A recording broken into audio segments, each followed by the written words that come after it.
All right. All right. Let me know if you got that. Let me know if you can hear it. Oh, we're locked in today. We're locked in today. Okay. Okay, we're back. And we're doing this. Welcome back to another episode of Dream Chases Insanity. It is your host, the Dropout Professor, with my cool hat. Thank you for joining us. I got a good episode for you guys today. Before this community ends up becoming a cult and I end up getting arrested by the federal government for enlightening the people, whatever they did to Jesus Christ, I just want to make sure that I'm providing some applicable knowledge, some of which can help not only develop our relationship as me, the creator of the content, and you, the consumer of this content, but also to allow you to better use this tool that was really imposed upon us that we could use to better navigate through this really crazy thing called human life, forgive me, rather than continuing to be at the mercy of what the creators of said tool have done to basically exploit our ability to be aware in this reality and to self-determine and make decisions that align with who we are to become in relation to our soul. It all starts with awareness of that. So I'd like to thank you guys. I think I've said this 3 times already, but I'd like to thank you guys for being here and let you guys check out the board real quick. I don't even think you can read it because the time I was looking at this from the camera, I'm watching back the video, I can't read any of this. So I'm going to have to really do a good job of explaining this. I have every intention of doing that, like I usually do in every episode. So sit tight, get whatever appliances, material, paraphernalia you need before we begin our lecture today. If you'd like to support the channel in any of those beautiful ways I love to describe in each of these videos, like, comment, subscribe, share, free ways, help us in the algorithm. And if you'd like to extend any more and save a starving artist, keep the shoes on my feet, keep the clothes on my back. No, I'm playing. There's going to be links in the description below. You can feel free to hit those at any time. Thank you for being here and sharing some of your valuable attention in this economy with somebody like me. You guys are going to like this one because we are literally on social media right now. So is this me telling you get off social media and get in the real world and then leaving you at the mercy of whatever your real life circumstances are? Or is this me helping you use a tool better to become aware of this, understand how to utilize this energy within you, and to put that out into the world? That's going to be our goal for this episode. All right, I'll see you in the first part.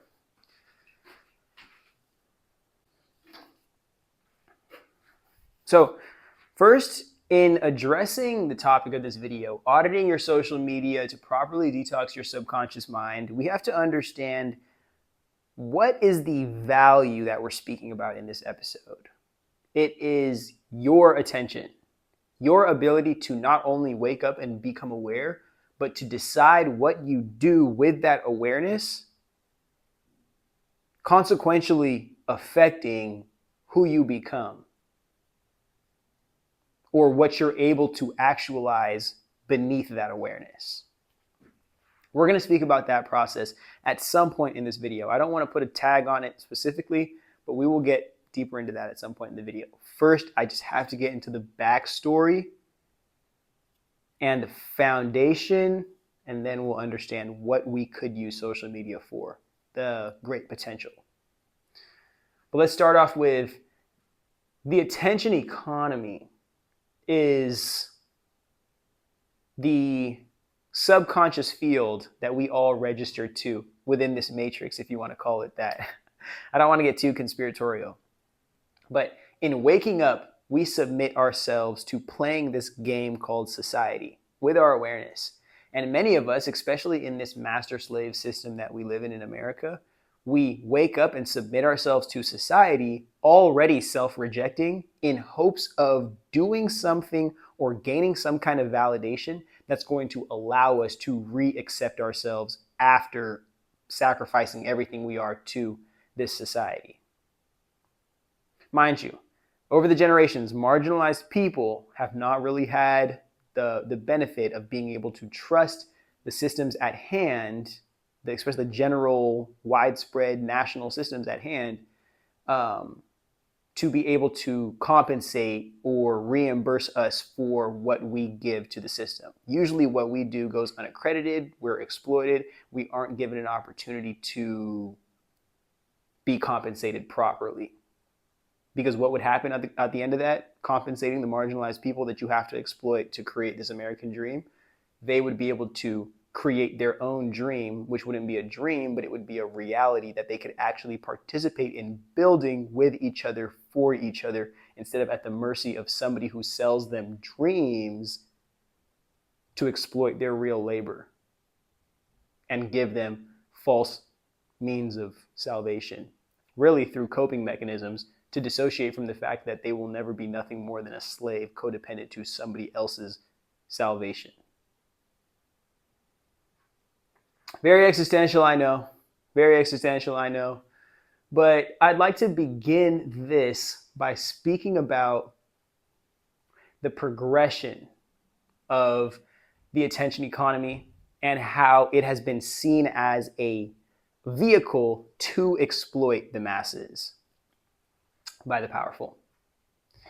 Before we had any kind of mass media, mass press to indoctrinate the masses with outside of just direct control, we started in communities, and it was the people who had access to just land ownership and access to intelligence and really confidence at that point, financial support and backing, to stand as high as they could and speak to as many people as possible. So before a land where we're able to share information laterally at infinite rates, we were under the mercy of who was able to stand the highest and who was able to shout the loudest. And then also, something that we don't want to talk about, who was able to suppress the voices of others or invalidate the voices and truths of others enough to make their truth seem like it was the only one or it was more significant and credible. Now, once we move into a world that isn't the loudest, biggest, brawniest, and it starts to extend into, okay, this is now systemic. We have to see who can play the game, who can game the system the best, not who can just be simply the best on some kind of natural state. Now this is where we can start manipulating. In the press, again, it is who has access, who has power to being able to create. This personally is when I believe we slowly start to inch into a world where we are at the mercy of whoever is able to own the system of communication rather than being in alignment with, okay, this is what this person's telling me, but I also get to live a human experience. I also get to communicate with other people. I also get to have shared experiences that can help me with a little bit of discernment, at least discernment enough to see that so-and-so is manipulating me out of my own reality, which we got in a foundational community sense. I live a human experience, you live a human experience. We collaborate based on the differences within our human experiences to hope that we can better live those while also positively impacting each other. It's a benefit, but a benefit that only comes on the other side of responsibility. But now we're going to keep on moving back into this world that we're slowly moving in, that I'm trying to describe. It starts with press and whoever has access to, again, ownership of the system of distribution.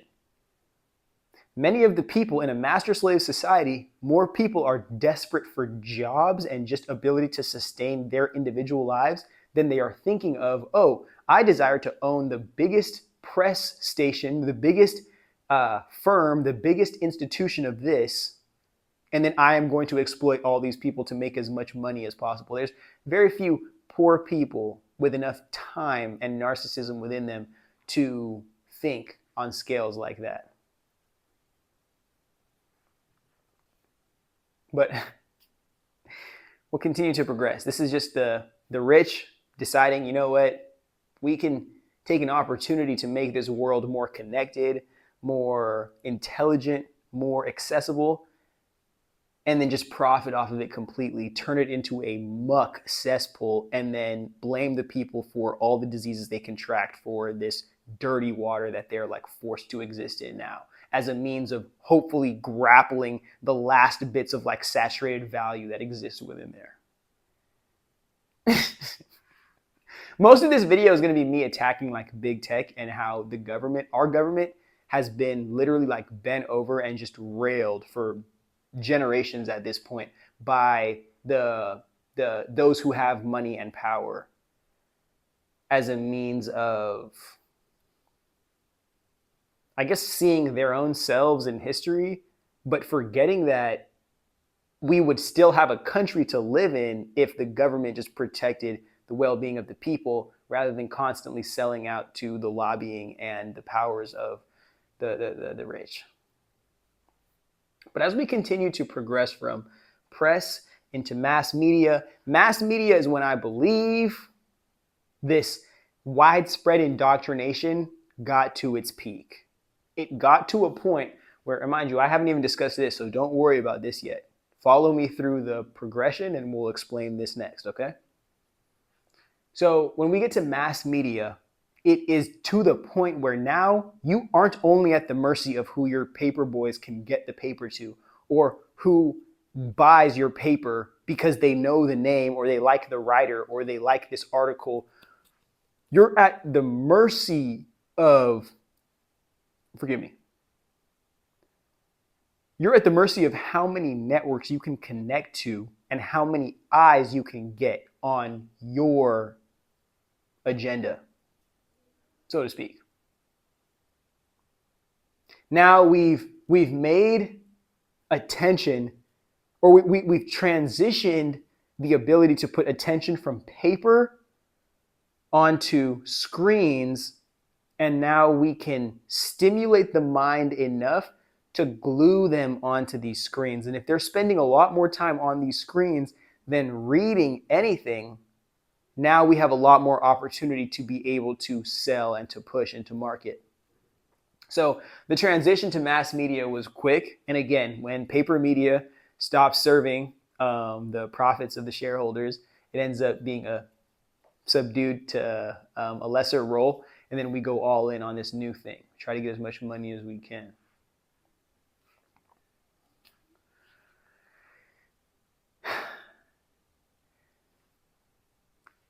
I might have been able to put this line like right after mass media, because this explains like an issue with when the break off of complete indoctrination, once that break started to happen.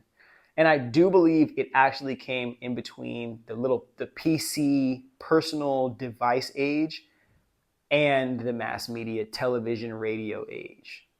Because now you are not at the mercy of what programs are on or at the mercy of what channels you have access to or how much satellite space you have or access you have. Now you're at the mercy of your internet and whatever you have the awareness to search. That is a completely different world. And now, since the internet is a catalog of everything, and it is not just a guide list of potential options you can look into, which are still regulated by the networks who own these channels, you are at the mercy of what you are able to see, to seek. That's a completely different game. Now, again, the only way to make sure that people don't use that for the better and actually like make their lives a better place is by making absolutely no guardrails and having just the whole internet exist as it is. And let people over the course of time traumatize themselves, chase things that they're confused about, let curiosity kind of get the best of them. and have them be at the mercy of their own ignorance, so they feel like they need to go and cling back onto older forms of media, which is really just more centralized forms of indoctrination. The internet was supposed to be the first big scare. At first, none of us were supposed to be using it as the poorest. And then they realized, oh, well, we can actually get to as many people as possible. We can get to so many people through this. But then now people, when not forced or blocked off, thank God, freedom of speech. When people aren't blocked off from website access, from internet access, and it's just plop, here you go, freedom in this pool of everything, of human life you didn't even know, then your view of the world starts to change. Your intention with these tools that we're using to access this new world that we were just becoming aware of starts to change completely. And one thing about it is that the transition from the desktop to the that personal computer to the handheld devices was so crazy. I believe so, because now it's the skeletons that you used to hold in your closet, literally you're holding in your closet, but your closet is in your pocket now. It's not just, the internet now isn't just a space to where you can just, oh, I do this on the internet and I kind of just throw it in that little box in that attic, in that basement, in that corner over there. And I use that because it's what we have, but I still interact. I can prioritize my interactions and engagement in general society. Now it's like we're living in a world where we, and even as a society, as a means of making the world more convenient, we have grown codependent to these devices and systems that were supposed to be convenient.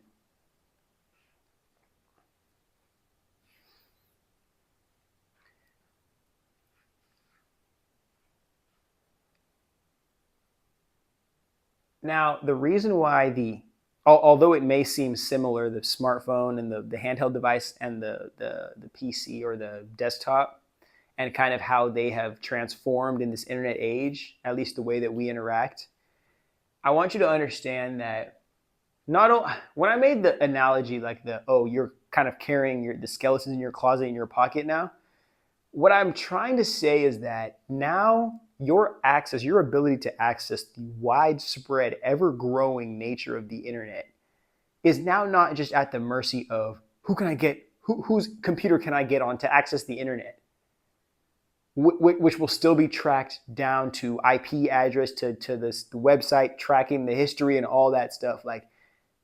Now you have the freedom to explore the vastness of the world of the internet completely at your own leisure, with no time limit whatsoever, and very, very, very few restrictions. Because we live in this world of personal responsibility, not personal responsibility, of individual rights, which says you are at the mercy of all of your own decisions, and the world will victim blame you for the consequences. Because we don't have no societies or no community that's going to help save you. We sacrifice that for the illusion of a blonde Jesus who was born in Africa that's going to come save us sometime in the future. We all got to be ready, though, whenever that's going to happen, if it ever does. I don't know when, though. Oh, goodness. And that's going to tie us into this little purple plot right here, which is very important, which many people may be asking, well, if the issue was when people first started to get a break into or having a hand in their own indoctrination with the internet and the PC desktop area, then what's the real issue with TikTok? Because this progression has been given to us. We haven't been the ones necessarily creating the smartphones and the devices and the whatnot. Like, this is big tech. These are old 40, 50, 60-year-old dudes creating this stuff. Especially in America, like, marginalized people haven't even had opportunities to work in such high levels of profession to be able to access these until recently. And even then, there's still a whole bunch of racism that exists. There are a whole bunch of like anti-human oppressive ideologies that are allowed to fester up there because the leaders of our world still exist in that mindset. So these have been given to us. So when these people have given us the tools, why are they now choosing to take them back, take them away from us? Especially, I mean, if they haven't even done really anything too like amazing for society other than really dilute as many of us as possible in this illusion of a reality to stunt us or to really get us to prioritize it instead of our real lives to a point where we are using every bit of energy from our real world lives to sustaining an identity that we have created in this illusion, this fake world. That's the point that we're trying to get to.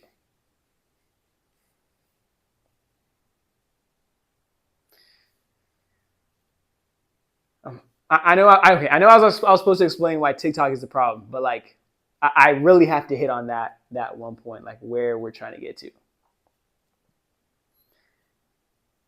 The reason why I said this is the final stage of attention economy exploitation is because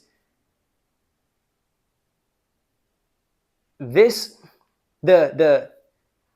the devices won't be handheld. The devices are supposed to be inside you, on top of you, integrated with you 24/7. Like, you don't take them off of you, apart from you, to set them aside, to turn them off, to stop listening to you when you're having conversation.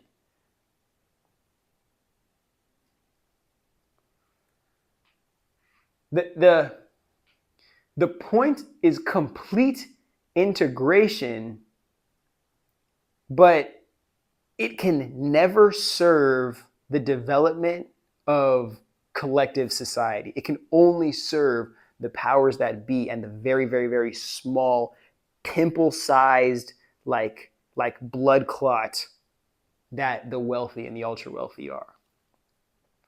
And we are just all collateral damage of the consequences of that. But if this is a natural progression of like just technology and the powers that be want us addicted to like staring as long as possible, as much as possible on our phones, on our computers, on our TVs, what's wrong with TikTok other than the fact that America's racist? But TikTok is also racist too. It's just the way that non-black people just kumbaya over the hatred of black people is so crazy. They will overlook racism until it starts to affect them. And then they'll start yelling at black people for not helping them with their racism. But you guys exclude us for racism. It's so weird. It's so weird being black, bro, in this freaking world. Let me just explain this. The problem with TikTok is that now the slaves are starting to realize they aren't tools. What I'm even starting to realize is that all of the technological advancements, we are not supposed to use them in this master-slave society if we aren't a part of the master class or helping assist the master class. We as the poors, we are slaves, and slaves aren't humans. Slaves are tools meant to be raised to feed and serve the plantation. TikTok is allowing for the tools, the slaves, the poors that exist on the platform to start to build community and to look within themselves and realize we aren't tools, we're human beings. We deserve rights. We deserve autonomy. We deserve opportunity. We deserve respect. Do you think a generation of men and women who've inherited all of their wealth from slavery, from mass exploitation, from genocide, do you think they're going to want to just somehow keel over and just give up all the wealth that they've amassed? They're just going to start to hold their family accountable after all the praise and love they've received for just being rich and famous? You think that's just going to happen? To the same people that their ancestors so desperately hated. And that they probably do too. They know it's not cool to say it anymore publicly.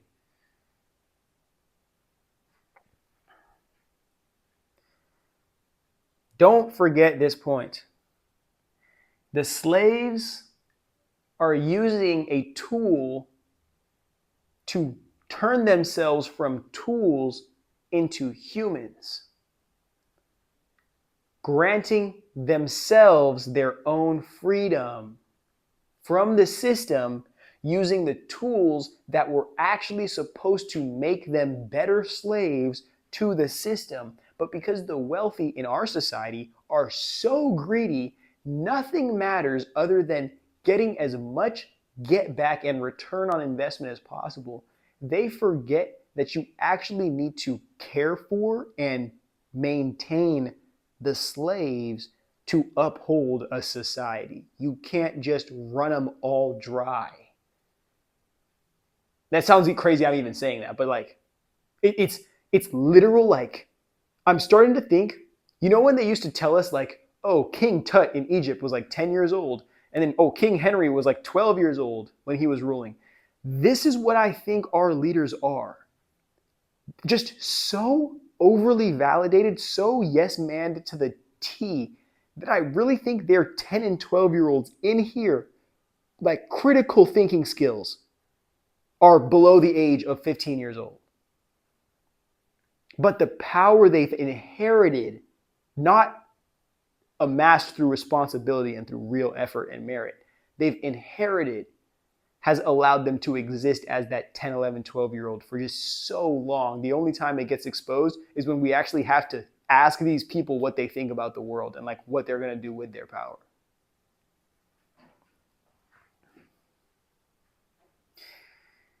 And TikTok also, as a little final note here, because you know what kind of world we live in, TikTok also, in helping different kinds of people come together and build community, and then also come from different identities and meet a shared goal or a shared need,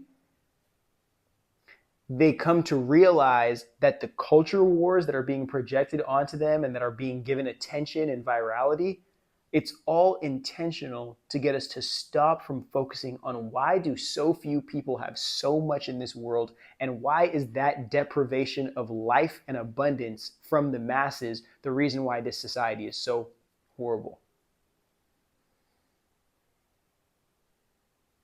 And maybe that is 99% of our problems. What the wealthy are hoarding. Because this is a side note.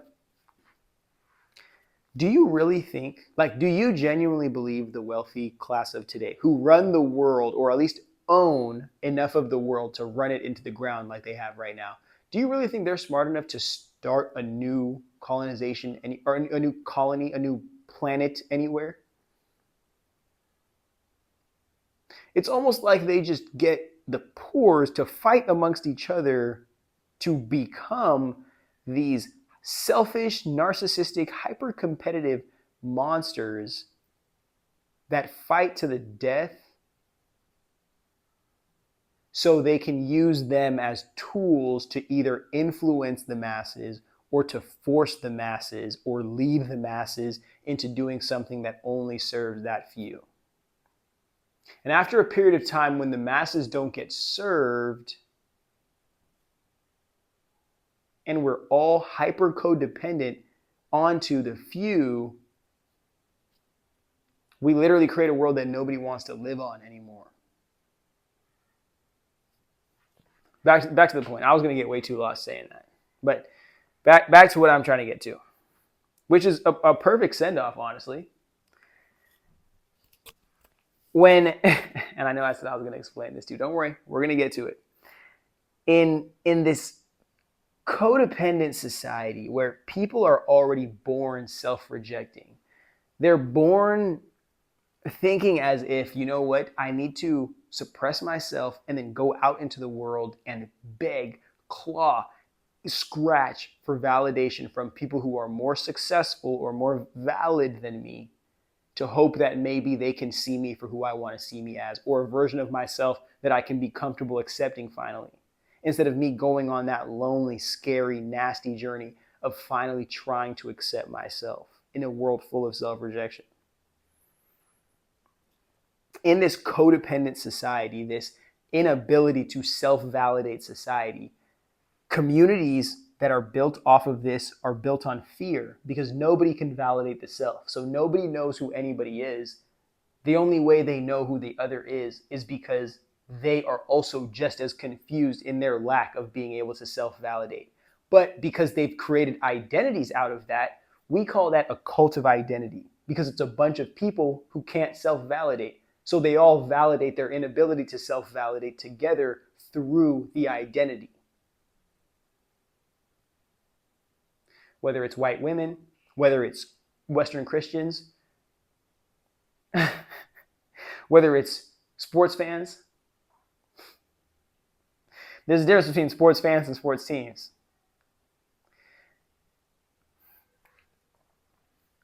And in that cult of identity where everybody thinks, well, we're all the same, so we must all have the same needs, but not knowing that we aren't serving anything other than our fear of not being, of not accepting the self, we will have to slowly at some point start to tear from each other within the group, proving that we deserve more validation, or we are more of the validated identity than others. Proving.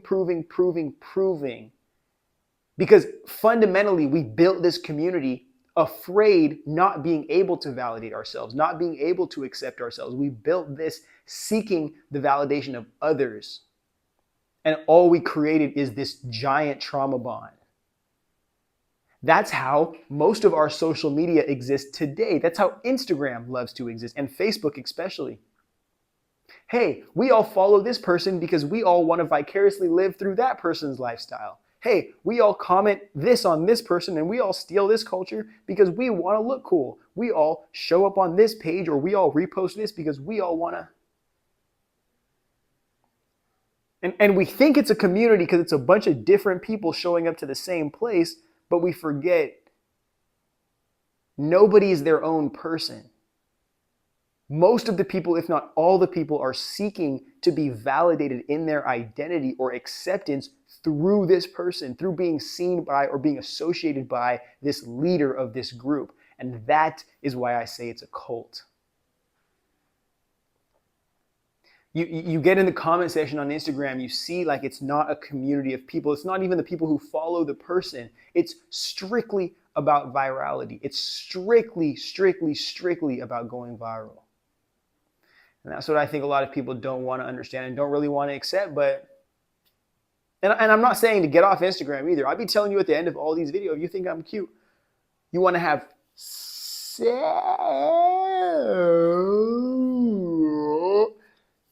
then hit my Instagram. But like, if that's not it, then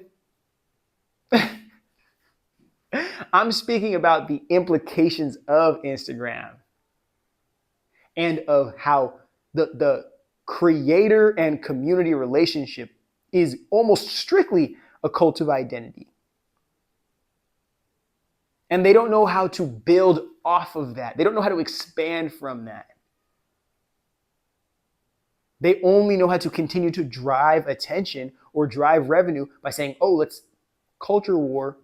Let's put these identities against each other.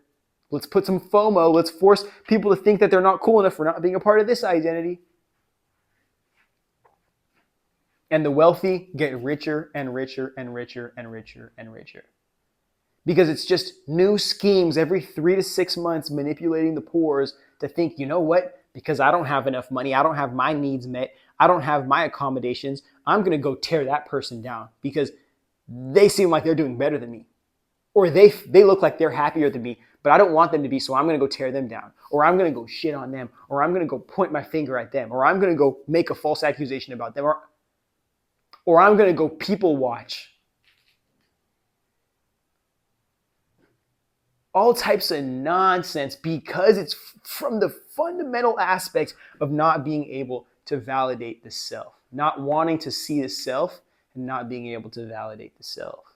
So at some point, in that incompletion, that natural incompletion, the only way to fully feel content is going to be by aligning with other people who are naturally incomplete as well, or by tearing some percentage of self-acceptance out of somebody else to fill yourself up with it. Or to, if you can't actually do that by engaging in relationship with these people, and it's like a parasocial celebrity relationship, you live vicariously through the life that they're feeding you through this medium that is social media and Instagram.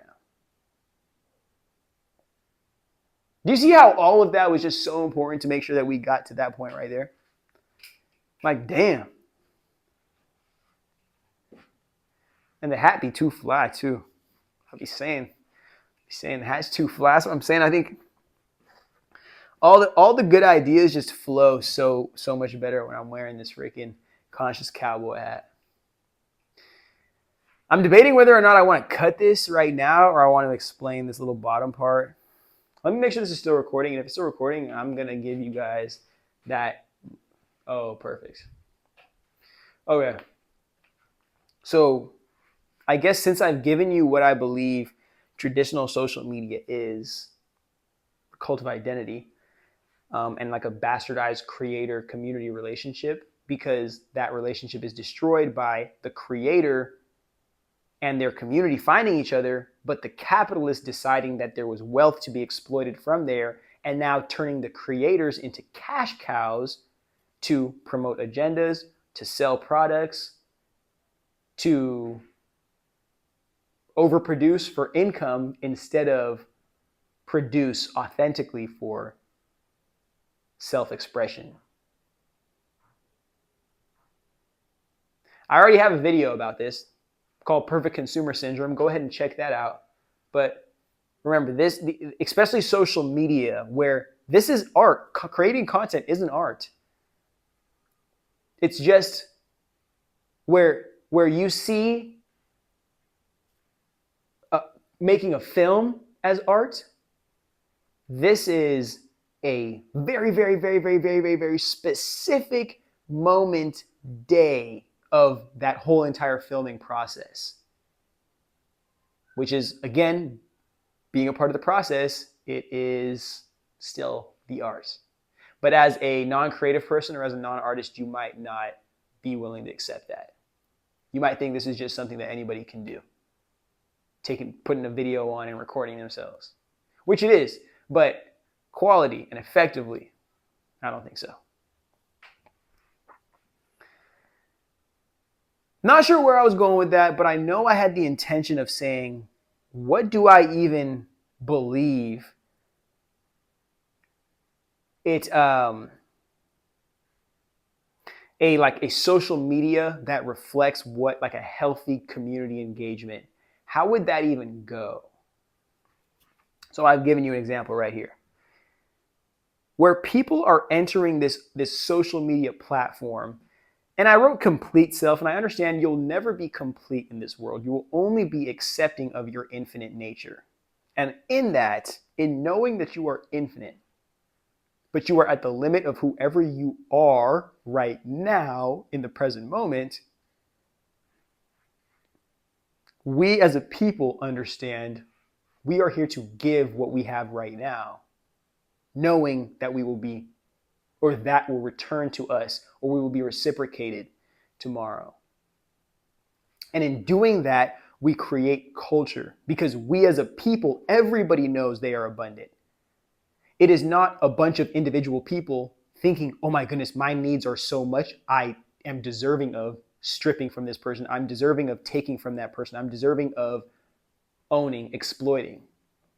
We all know we are abundant. In this, as a community, the community is abundant, but as individual people as well, we are all of that abundance. And in knowing that, we are selfless with what we have, because we know when one of us has, we all have. And in doing that abundance, we create a culture. We don't have a bunch of hungry demons waiting to siphon out the value and energy of a culture, or waiting to exploit a culture so they can finally have an identity to wear, a mask to wear. We have the actual people with the real ideas, the real life, the real experience, the real visions that are collaborating and communing together to create something from themselves and to expand that beyond themselves, which creates the value that actually can be consumed and appreciate the world.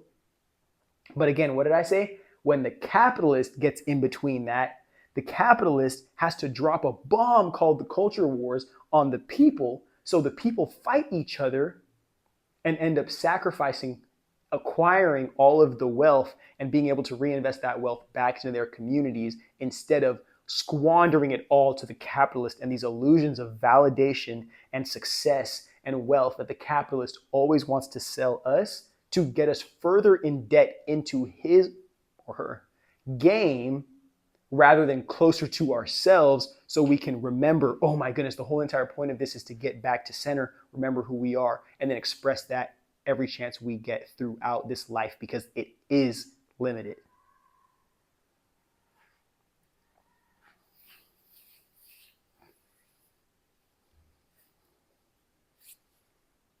I think we did it. I think we did. Oh, no, we didn't. No, we didn't. This is also a good thing to explain, which I probably should have explained this earlier when I was talking about mass media, but it actually is super cool to explain right now because this will just tie everything in perfectly. I put that purple on the inside because this society we live in doesn't want you to access that. And it only can determine that for you if it can convince you that you need to reject yourself off rip and then strive for your whole waking life validation of somebody else to help you complete that like emotional void you've created. So when the people are born, and I keep on bringing it up, that self-rejection, that original sin mindset, when you're born in debt to the validation of the outer world, you reject this, and then you are at the mercy of this outer world, which is this false duality of X's and O's, of green, of red and blue, black and white, us versus them. Pick a side.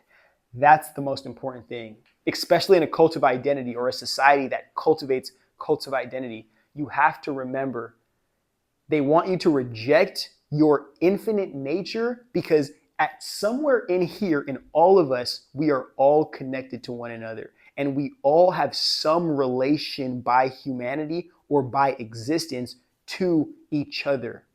Me to this wall, to the markers, to the chair, to the clothes that I'm wearing, there is some relation between who I am and everything that is my experience. It's an inverse, I don't know what the inverse of inverse is, but it's basically like an inverse relationship. I haven't have a video titled this. It's an old one, but you are the universe inverse. And the universe is you reversed or X-versed, whatever word I'm trying to use there. I don't know why I'm doing the chicken, but all right.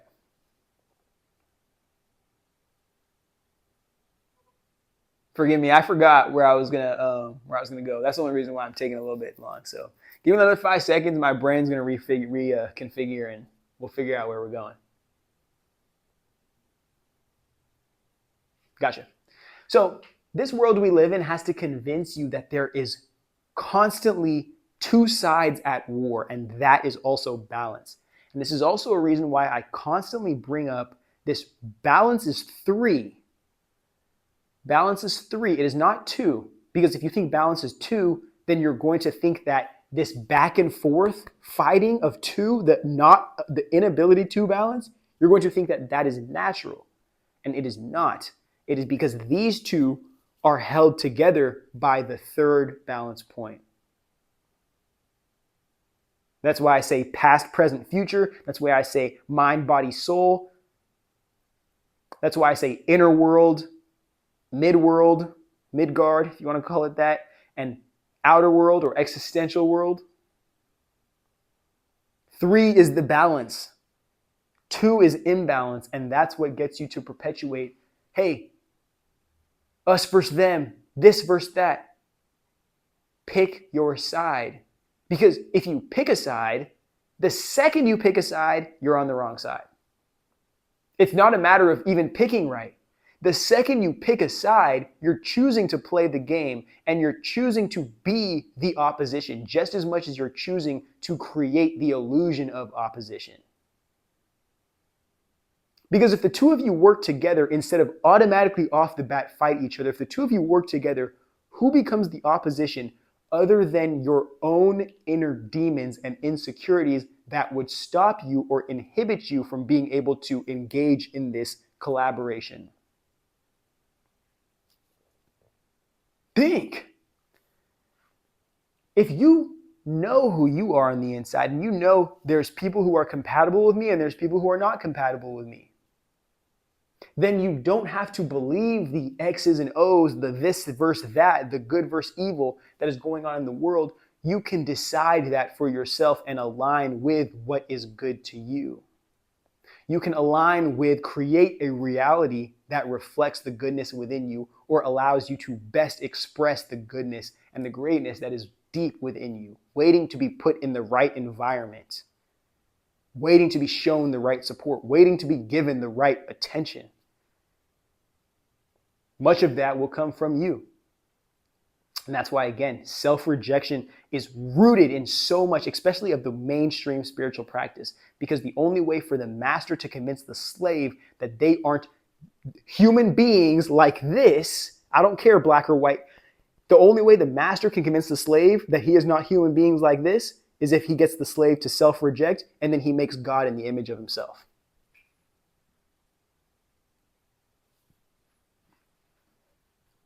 That's it. Two human beings, but God looks like one of us,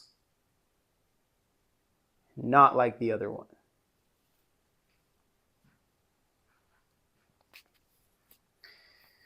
And I'll make sure that I even get into this too, but I'll drag in just a little bit. The green is supposed to be representative of the buffer that social media has created. And what I say that is now I'm not saying that social media automatically has given us an opportunity like, oh my goodness, now everyone can be free from the matrix or the system or whatever it is.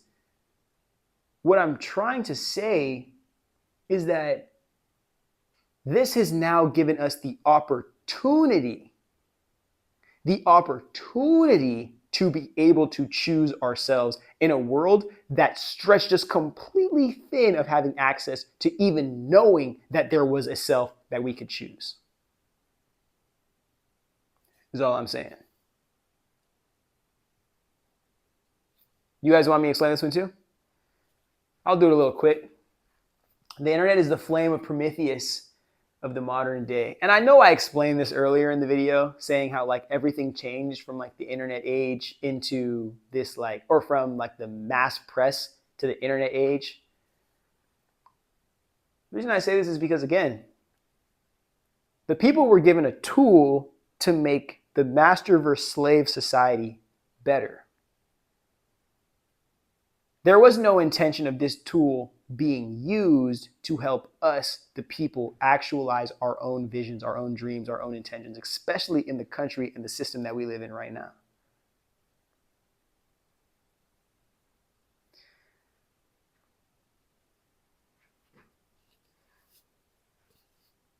Yeah. Okay. Sorry, I had to do that little that wait. I didn't know if there was anything left in there. It's kind of like when you're sitting on the toilet and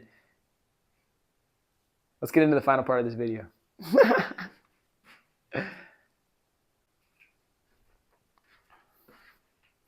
Okay. Now I can say this might be one of the more important parts of this video because this is really the video. This whole other part was just like a history lesson. I'm sorry I had to give you the whole thing, but I know you wanted it. I know you wanted it. So now, because the title of the video said, audit your social media to properly detox your subconscious mind, we can't start this process without having some kind of goals. So let's just get right into them. We want our social media to be a place where we're following the people that that inspire us. We don't have a means of following people who we envy or we have, because at some point we will develop animosity and resentment for them, and their success will start to become something that we don't want to see anymore. And we end up turning into the same person that we didn't want to be. And we create we stop or reduce the opportunities we have of being able to even appreciate our own success when we get to that level. Because we've already, said, you know what? I'm going to live behind this person's lifestyle. And then when they make decisions that favor their own self, when they start making changes that favor who they really are, we're going to start being disappointed in them. Because that's who I'm supposed to be, instead of me taking responsibility for my own situation. Only following people who inspire us. We're only following people who teach us something. We're only following people who actually show us the mirrors into the self of who we truly desire to be. And we allow people to come and go on that pace. But we aren't constricting people to be there. We are allowing ourselves to be inspired by whoever is truly representing the person or the vision or the lifestyle that we desire to live. And we're learning how to let go of the animosity, of the resentment, of the envy, because we know all of that is just traumatized love, traumatized admiration, traumatized respect that we aren't willing to give because we feel like we don't even have, if we had anything to give, we'd be giving it to create this lifestyle, right? We wouldn't be giving it to this other person who already has the life that we want. But we have to learn it's important to give. If we're giving it attention, make sure that we're giving some respect and appreciation, because at some point we're going to be the person in that role who's enjoying the life of our dreams, who's enjoying everything that we ever wanted. And would we want the world around us to hate us for living the life that we finally were able to live? Remember that. Next point. Find a community that not only you represent, but you contribute to, an active community. That's one of the most important things. I don't think social media makes it genuinely easy or well to create communities on there. It's all about monetization and virality and marketing. So really, we're going to have to create some new platforms before we get to that point. But as somebody who exists on social media, never be a victim of spending 8 hours a day on there, not making no money, not having any friends, not being inspired at all, not being able to utilize this experience as a tool to better impact or influence your life. And why I say not only represent, but contribute to a community is because you are going to feel, when you contribute to a community, you are going to feel like you belong. You won't feel like you belong just because, oh, here's a free community, we're all joining and nobody's paying to be here. We're all just kind of existing, staring at other people, side-eyeing. You have to sacrifice something to make it mean something. This is why so many people get into sports betting, because it literally makes sports more fun. Something is on the line, something that I care about, that I've worked for, that I've put my blood, sweat, and my intangible tears into, is on the line. And now something has to work. And I won't know if I won until the end. I don't know why I even said that, but but remember, it's for a sense of belonging. Even if it's a digital community, you are putting a piece of yourself, something that you care about, the value, the wealth that you create into this community so the community can appreciate the people in it, but also so you can feel like you are giving to and you are responsible for what happens in this community. It's like taxes almost. Next goal is going to be better self-discipline and control. That's something we should all strive for, but hopefully it gives us an opportunity to prioritize the real world and know that all these digital virtual worlds that come as a consequence of this real world that we live in will never surpass in significance our life, the life that we live, that we wake up to in a bed, on the floor, in a car. If we're able to wake up and live behind these eyes that we've been given, that's the priority. And everything else must be something that helps us fully actualize ourselves into that one. Final is going to be intentional engagement and interaction. I hate it because social media lets you create accounts without like posting your real face behind the profile picture. So it's difficult, and it's like it's not tied to your ID or something to where like they can, oh, you say something racist, we're going to call your school and your employer and everything, and you're going to get shut down off this platform. Because social media companies make profit off the culture wars and whether it's explicit pictures, whether it's people saying the N-word, whether it's, like it's engagement. And that's profit to these people. They don't care if it's destroying communities and society and the social culture. This is profit to the capitalists. But to us, this is the destruction of the real world that we know. Destruction of the psyche of the people that we have to engage with at some point in the real world. We don't even know who's at the mercy of social media in the real world. But intentional engagement will always save you. Especially as a creator, when people are talking down on you, when people are sharing your content and making jokes on you, and when people are talking trash and people are invalidating what you believe, you have to be intentional with your engagement, because I'm telling you, this is quite literally just as important as your digital resume is. Your time on the internet, because the internet never dies, your whole existence on the internet is a resume. It might be a resume that only you get to see based on your watch history, but I promise you, your whole digital footprint is a resume. And engaging in there intentionally, even if you don't make any money on these platforms, at least you give yourself an opportunity to grow into better versions of yourself every day, or more in tune with who you are and actualizing that, using social media as a tool rather than being at the mercy of whatever is existing and overwhelming your senses on the outer world, and you using social media as an escape from it, or you attempting to participate in it to gain some kind of validation that you otherwise would not get being a righteous, responsible human being in your real life. Yeah. Okay. Final phase.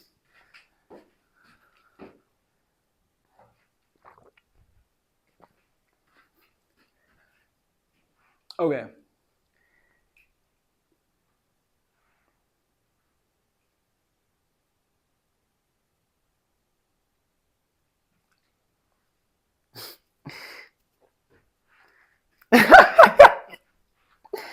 Okay. Forgive me. I was speaking. My mouth wasn't moving though.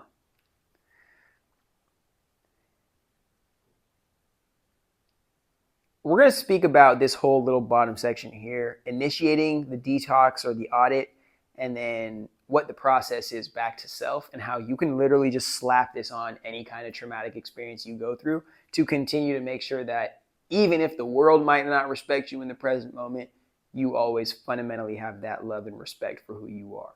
And knowing that this is a journey that is going your whole life, So you don't have to be fully at the mercy of your current circumstances. You always have something bigger and brighter to believe in. So these are only, of course, a couple of examples that could initiate the detox. I'm not saying that they're the only ones that will, but from what I know, from the people that I've spoken to, relationships that I've had, experiences, this is what it does. This is going to force you to change your social media. Somehow you feel called to be something or somebody that you are not presenting yourself to be or validated as in society. And because of that, you say, you know what, I have to start presenting myself differently. And I'm not saying this as like a mask to gain validation from a cult of identity. I'm saying you want to represent yourself. You genuinely strive to be from within who you really are. And you're expressing that into the world. Changing an idea or changing an identity, expressing an identity authentically is what I should have said. Or truly starting to become who you feel like you are in a world that, or in a reality where you might have been chasing the validation of who you are supposed to be.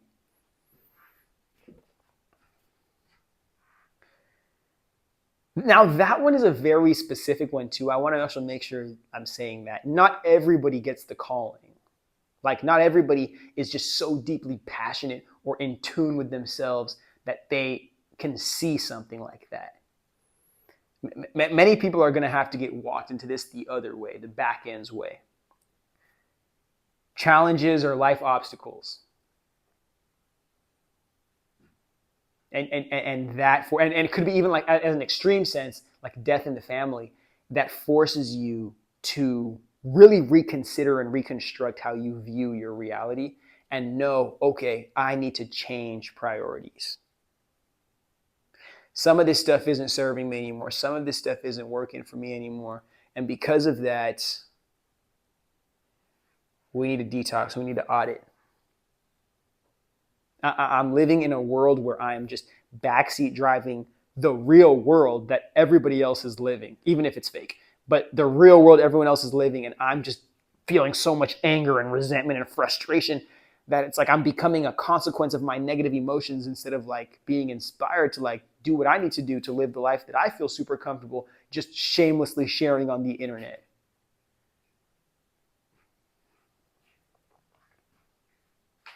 You could have included trauma in that one too, the challenge and obstacle one. But the reason why I made it a separate one is because there's sometimes it's just one crazy traumatic experience, or it's over a long period of time and it's just consistent chipping away at the self-concept. So it's whichever one really. But I didn't want to say those were obstacles because I don't think, I might be just a weird spiritual person, but I don't think that anybody was born destined to be traumatized in this world. I don't think that was a part of anybody's destiny. I really think that life is just at the mercy of you being able to be aware of that voice in your head that is your soul attempting to speak to you in a world that does everything it can to destroy your body enough to make you a slave to the calling of your body rather than a slave to the calling of your soul. So, happy people, I guess. People who are content with the lives they live in, they're actually just sharing on social media to share on social media. It's not like the priority or like the main, the bane of their existence. I hope I'm using that right. I don't think I have been, but I don't really care at this point. To people who are utilizing social media as the tool that it is to just share their lives and be social and not to be the source of the value that they get out of their lives. Those people I don't think are struggling with this. I mean, I'd like to hope they aren't. But for the rest of us who have been at the mercy of toxic social media culture and every which way that it has punished society and just the minds and souls of regular people that we have to interact with, let me get into what this should be, like what this detox should be the first time, so we can make sure we don't miss any time that we're going to get an opportunity to level ourselves up. It starts with, again, after the initiation, it starts with your awareness, your desire to say, okay, I'm going to start making decisions that allow me to be more aware of myself and caring for myself at the highest degree, or I'm going to reject becoming aware of the potential I have to overcome my circumstances, and I'm going to become a consequence of my circumstances. I'm going to continue to run away from myself. I'm going to continue to reject myself, abandon myself, hate myself because of the circumstances in the world, rather than saying, you know what, the circumstances in the world are pushing in on me because I still have a little bit deeper I can go in a metaphysical sense here. So it's pushing me in to remind me there is nothing else that I need.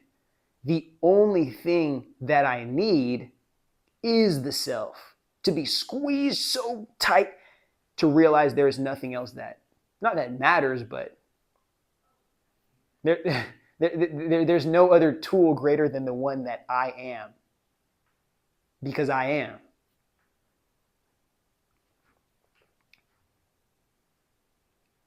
Allow yourself to become aware and allow yourself to dive deep into that awareness.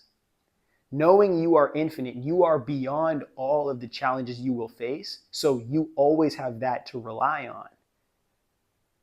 Especially for this next part, because in the next part, we're alchemizing the energy, especially the energy that we haven't taken responsibility for, that we've suppressed, we've rejected, we've not taken the time to love and care for. And in doing that, we give ourselves a better opportunity of accepting us for the fullness of who we are. Outside of social media standards, outside of white supremacist standards, outside of a shameful, self-rejecting society, we create the standard for self-love and acceptance. And then in going from the outer world, inspiring a journey back to the self, in developing a healthy relationship with the self, we can start to take the steps out into the world, mind you, the same world that we just retreated from, but we can take steps out into the world authentically expressing who we are, allowing the world to appreciate that on its pace rather than us creating expectations to be validated to the world and then constantly being disappointed that the world isn't validating us in ways that only we can validate ourselves through this self-awareness process. Because it is not the responsibility of the world to know you for who you are. It is the responsibility of you to know who you are.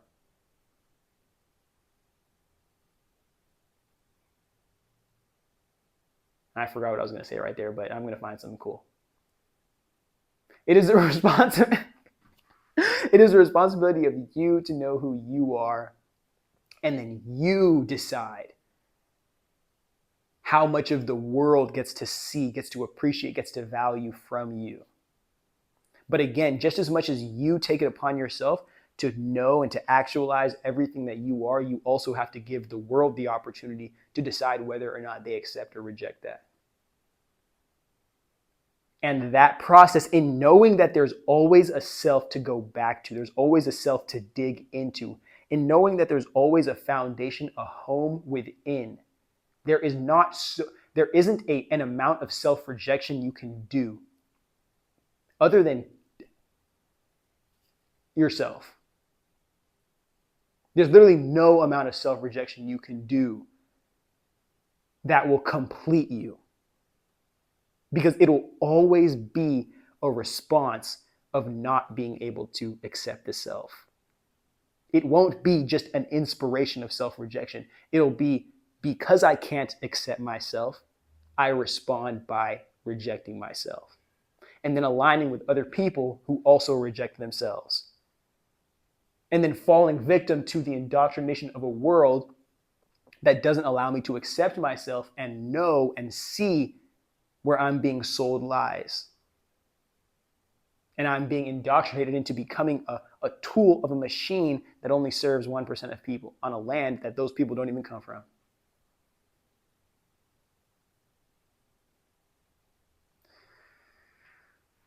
Gang, We ain't here handling business. This was a little bit of a history lesson. This was a little bit of a sociology lesson. This was a little bit of a I don't give up. No, but this was all good business. And I want to thank you guys for showing up and watching this video. If you've watched it this long, you probably didn't even watch all the way, but I don't care because I'm just glad that you guys are here. And if anybody sees this, I mean, like, damn, thank you. Get in the comments below, please. But I guess I want to conclude this video by saying all of this content that I'm making, it's supposed to remind you that you are the powerful thing. You are the being. The power exists within you. And we live in a society that doesn't want you to cook. It doesn't want you to build that thing up within you and then decide how much of the world gets of you. Or even better, decide how the value you have can impact the world in a very positive sense. Especially if that means sacrificing future profits for the well-being of the people right now. So please, please take your social media and take this world we live in of free speech and all that nonsense. Audit your social media. Really, really start to unfollow people who don't align with your lifestyle. Follow people who inspire you to live the life that you desire to live. Engage in communities of people who are active on there, who actually care about the people that they're engaging with, and engage intentionally while you are on there. Give yourself a chance to actually be a part of something, especially if you don't have access to third spaces in your real world. And see how this is a tool that, if used with intention, we can completely change the path of our lives. But if we continue to be at the mercy of whatever is just being given to us, we'll never know what they're turning us into. Thank you for watching this much into the episode. Thank you for being with us. Thank you for being here with us every week. Thank you for appreciating the hat. New videos every week, man. Probably got some cool Cosmic Nomad stuff out there for you guys to try on. I want that to be a community project as well, so it's good stuff. If you stay till the end of the video, please leave a comment. Tell me you love me. Another video coming next week. Stay rocking.